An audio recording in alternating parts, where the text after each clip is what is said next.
Bueno, Iradi, gaurko Plentziako estropadan zelan geratu zarete? Bigar. Eta gogorra izan da, nolako estropada izan da?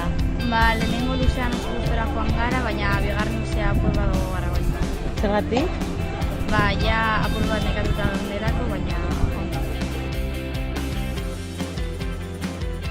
Konta iguzu, zelan egon da antolatuta estropada hau? Erloju kontrako erregata bat izan da, eta bi kaile egon dira, eta mundakaren kontra joan gara, hirugarren zandan. Ederto, eta dena ondo atera da?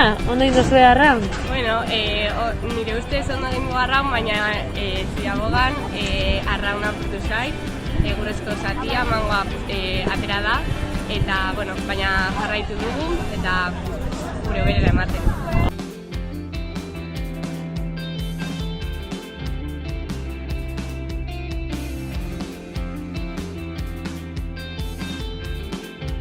Eta orduan urrengo estropadan zer uste duzu hobetu behar duzuela? Uste dut gehiago tumbatu behar dugula, eta ez apurtzea arraun bat. Bale, eskerrik asko, animo urrengorako. Eskerrik asko.